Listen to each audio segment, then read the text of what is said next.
The book of Proverbs. The word proverb typically refers to a short, clever saying that offers some kind of wisdom, and this book has a lot of those. But they're almost all in the center section of the book, chapters 10 to 29. But there is way more going on in the book of Proverbs, especially at the beginning, chapters 1 through 9, and the conclusion, chapters 30 and 31. The book's been designed with an introduction, chapter 1, verses 1 through 9, and it first of all links this book to King Solomon. Now remember the story in 1 Kings chapter 3. Solomon had asked God for wisdom to lead Israel well. And so Solomon became known as the wisest man in the ancient world. And we're told in 1 Kings chapter 4 that he wrote thousands of proverbs and poems and collected knowledge about plants and animals. So Solomon was like the fountainhead of Israel's wisdom literature. So while not all the material in this book is written by him personally, he is where Israel's wisdom tradition began.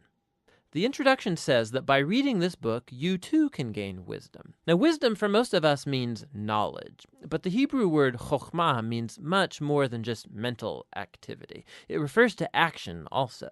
So think skill or applied knowledge. This is why back in the book of Exodus, chapter 31, it was artists and craftsmen in Israel who were said to have chokhmah.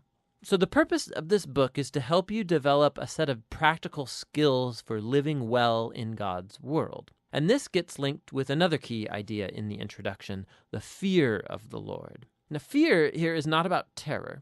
It's about a healthy sense of reverence and awe for God and about my place in the universe. It's a moral mindset that recognizes I am not God and that I don't get to make up my own definitions of good and evil and right and wrong. Rather, I need to humble myself before God and embrace God's definition of right and wrong, even when that's inconvenient for me. Now, this introduction leads us into the first main section of the book, chapters 1 through 9, which also doesn't contain short one-liner proverbs. Rather, what we find here are 10 speeches from a father to a son about how the son should listen to wisdom and cultivate the fear of the Lord and live accordingly, which means a life of virtue and integrity and generosity, all of which lead to success and peace. The father warns his son also about folly and evil and stupid decisions that will breed selfishness and pride, all leading to ruin and shame. And so the son should make the pursuit of wisdom and the fear of the Lord his highest goal in life. And this way of thinking, it forms the moral logic of this entire book. Now, these speeches from the father also clue us into what biblical wisdom literature is and how it's different from other parts of the Bible. These books explore how to live well in God's world, but wisdom is not the same as law, like what Moses gave Israel at Mount Sinai. And it's not the same as prophecy, divine speech to God's people. Rather, wisdom literature has the accumulated insight of God's people through the generations about how to live in a way that honors God and others. And so, through the book of Proverbs now, these human words about wisdom have been put together as God's word and wisdom to his people, which connects to the other thing you find in chapters 1 through 9. There are 4 poems from Lady Wisdom. Here, wisdom has been poetically personified as a woman who calls out to humanity to pay attention and to seek her.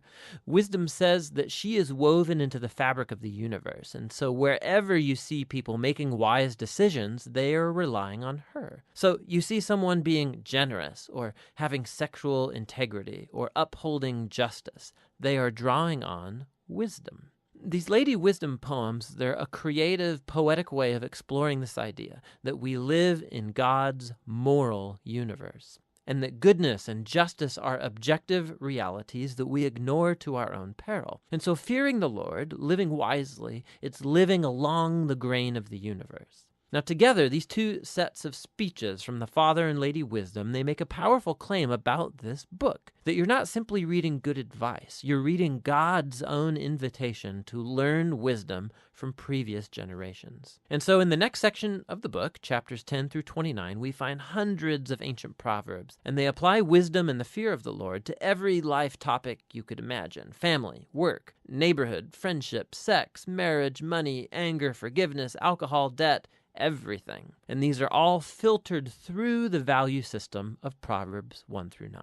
Now, these Proverbs, they're all pretty short. They're easy to memorize. And actually, this section of the book is meant to become a reference work that you return to time and time again throughout the years, which raises some important issues in learning how to read these Proverbs. First of all, Proverbs are by nature about probabilities. So you fear the Lord and you make wise, good choices, things will likely go well for you. And if you don't fear the Lord, you're foolish, your life will likely not go so well. Now, that is all often true, but not always. Which leads to the next point, that Proverbs are not promises. They're not formulas for success. So, some Proverbs, for example. The fear of the Lord prolongs your life, but the years of the wicked are cut short. Or, train up a child in the way they should go, and when they're old, they won't turn from it. So yes, fearing God, being a moral person, will most likely lead to a better, longer life, and raising your kids in a stable, loving home does set them up well, but there are no guarantees. Lots of things can and often do go wrong in our world. And so lastly, Proverbs by nature focus on the general rule, but not the exceptions, which are many. And the wisdom books actually aren't ignorant of that. The exceptions are what the other wisdom books, Job and Ecclesiastes, are all about. And together, these acknowledge that life is too complex for simple formulas, which is why we need all of the wisdom books together to get the bigger picture. This all leads to the final section of the book, two large collections of poems. First, poems from a man named Agur, who begins by acknowledging his own ignorance and folly and his great need for God's wisdom. And then Agur discovers that divine wisdom has been given to him in the scriptures, which teach him how to live well. And so Agur is put before us as like a model reader of the book of Proverbs, somebody who's always open to hearing God's wisdom through the scriptures. The final poems are connected to a man named Lemuel. He's a non-Israelite king, and he passes on the wisdom that was given to him by his mom. It's guidance for being a wise and just leader. And then the final poem is an acrostic or an alphabet poem where each line begins with a new letter of the Hebrew alphabet. And the entire poem's about the woman of noble character. It depicts a woman who lives according to the wisdom of Proverbs and stands like a model of someone who takes God's wisdom and then translates it into practical decisions in everyday life, at work or at home, in her family and in her community. So the book opened with words from a father to a son about listening to Lady Wisdom, and so now the book closes by offering the words of a mother to her son about a woman who lives wisely. The book of Proverbs is for every person in every season of life. It's a guide for living wisely and well in God's good world, and that's what the book of Proverbs is all about.